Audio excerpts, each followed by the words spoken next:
कहिए कैसे हैं आप। साहित्य सागर में आपका स्वागत है। आज की कहानी बलिदानी राजा। प्राचीन काल की बात है। कौशल देश के राजा बहुत महान थे। वह अपनी प्रजा का बहुत ख्याल रखते थे। प्रजा भी उन्हें अपने पिता की तरह मानती थी। चारों ओर उनके यश के गीत गाए जाते थे। आज उनका जन्म दिवस है। पड़ोसी राज्य काशी में जगह जगह दिए जलाए जा रहे हैं। मंदिरों में घंटे बज रहे हैं। लोग भजन गा रहे हैं तथा कौशल राज की जय के नारे लगा रहे हैं। काशीराज ने कहा, आज यह त्योहार क्यों मनाया जा रहा है? प्रधानमंत्री ने बताया, आज कौशल देश के महाराज का जन्म दिवस है। मेरी प्रजा कौशल के राजा को इतनी इज्जत क्यों दे रही है?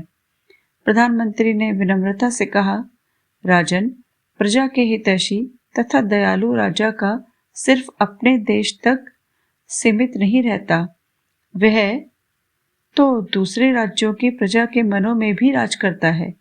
उसके राज की सीमाएं तो लोगों के हृदय को छूती हैं। ईर्ष्या से काशीराज का मन जल उठा। दांत पीसते हुए उन्होंने कहा, अच्छा तो यह बात है न कि कौशल देश पर काशी की सेना ने हमला बोला। सेना के आगे आगे स्वयं काशीराज चल रहे थे। कौशल राज की सेना काफी छोटी थी। वह क्या कर सकते थे? तलवार हाथ में ले स्वयं जंग में कूद पड़े, युद्ध हार गए तथा शर्म के मारे जंगल में चले गए। उधर काशीराज अपनी विजय की खुशी से फूले नहीं समा रहे थे। कौशल नरेश की हार से काशी की प्रजा निराश हो उठी। प्रत्येक घर में अंधेरा छा गया। इससे काशीराज के दिल में ईर्ष्या की तेज ज्वाला धधक उठी। पूरे राज्य में ढिंढोरा पिटवा दिया। जो भी कौशल राज का सिर काट कर लाएगा उसे 1.25 मन सोना दिया जाएगा। वन में एक आदमी भटक रहा था। उसके निकट आकर एक यात्री ने पूछा, हे वनवासी, कौशल देश को कौन सा मार्ग जाता है? हे यात्री, तुम कौन सी मुसीबत में आ गए हो जो तुम दूसरे सुखी देशों को छोड़कर लुटे पिटे कौशल देश को पूछ रहे हो? यात्री ने बताया, हे भाई, मैं एक बड़ा व्यापारी था। मेरे सभी जहाज तूफान में फंसकर सागर में डूब गए। मुझ पर कर्ज बाकी है। पीड़ित होकर मैंने मर जाना चाहा, मगर कर्ज चुकाए बगैर मरना भी ठीक नहीं। इसलिए मैं कौशल देश का मार्ग पूछ रहा हूँ।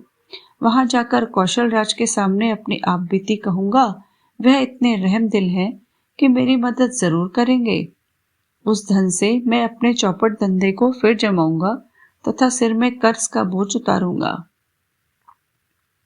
यह सुनकर वनवासी के मुख पर चमक आ गई। उसकी आंखें गीली हो उठी। उसने बताया, आओ दोस्त, मेरे साथ चलो, तुम्हारे दुख दूर होंगे। दोनों काशी नगरी में जाकर राज दरबार में पहुंचे। उस जटाधारी वनवासी का माथा तेज से चमक रहा था।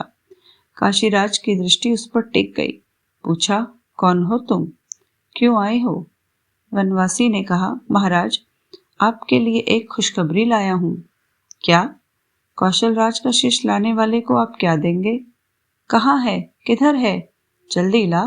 1.25 मन नहीं, 2.5 मन का सोना दूंगा। कहाँ है वह शीश?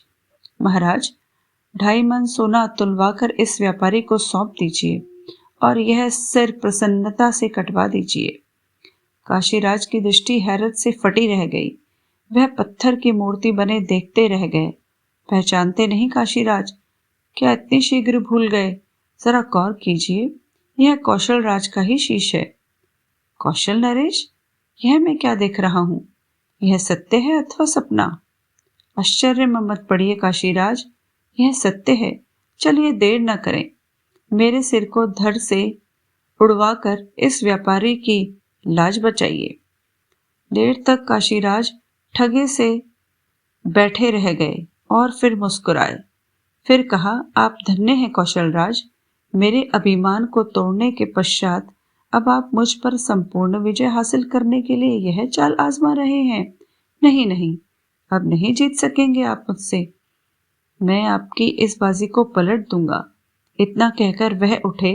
उस वनवासी को स्वयं मुकुट पहनाया, उसे अपने साथ सिंहासन पर बैठाया, फिर खड़े होकर हाथ जोड़कर कहा, हे कौशल नरेश, मैं आपको आपका राज्य तो लौटाता ही हूँ, लेकिन उसके साथ अपना दिल भी आपको भेंट करता हूँ।